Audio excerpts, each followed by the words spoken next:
So much critical flick. Today I will be viewing I Came By from Netflix.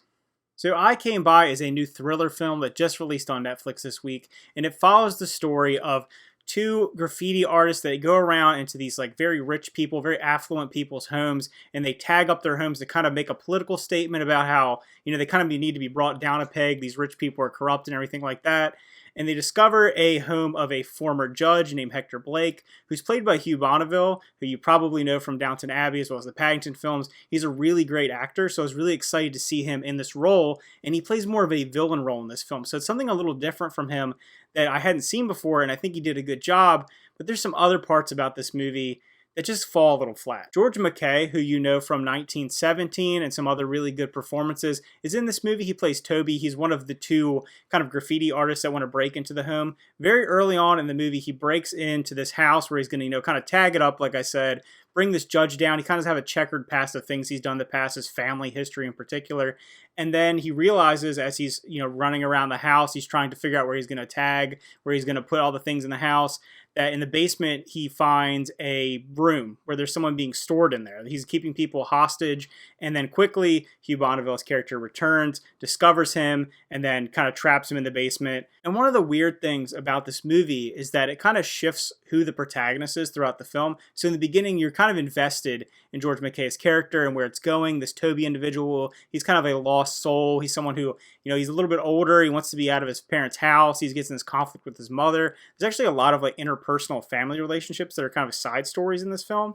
And, you're really focused on him, and then quickly he's pretty basically out of the movie. After the first probably 30 minutes of the film, he's kind of out of it, and the focus shifts then to his mother trying to discover what's going on with him. Kelly Macdonald plays his mother, and she was actually the voice of Merida in the Brave film. So it's honestly, I heard her voice, and I was like, wow, this is so distinctive. So seeing that, that's who she played in the past. So it was interesting seeing her more on screen. I know she was in Old Country for Old Men, but I think she did also a really solid job. I think her and Hugh Bonneville were the standouts in this film. But then again, it's following her story where she's like really investigating this former judge. She wants to know more about his life and what he's up to, and she's like convinced that he's the person that's doing all this.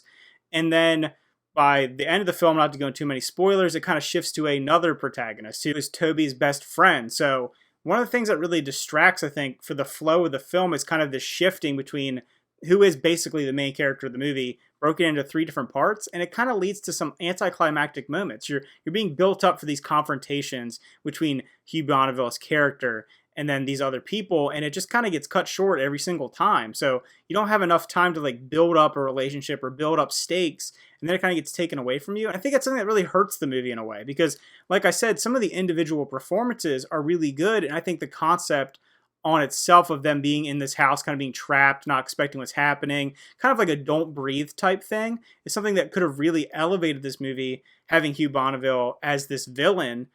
It's strange that they decided to go the route they did. I think it pulls back from the audience because you're not able to get a big payoff. And then by the end of the movie, you get kind of a weird ending. I'm not going to go into too much because of spoilers, but like I said, it's just a bit of a letdown. You don't ever feel like anything really gets resolved.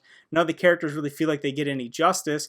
And the motivations behind the villain, while they are, somewhat interesting because it kind of plays on the idea of people being hypocritical, someone who's kind of trying to cover up their true colors by trying to be this like perfect person. And you get a little bit of that. But I think as far as like a thriller horror film, sometimes they can work some really good satire, and they can really be like a showcase on society as a whole. And the movie feels like it wants to go there, but it never fully goes there. So I think there's some real hit or miss moments with this one. So if I were to rate I Came By, I would give it a 5.5 out of 10. It's slightly above average. I had really high hopes for it looking at the cast. Obviously, I think I did like Hugh Bonneville's role as this villain.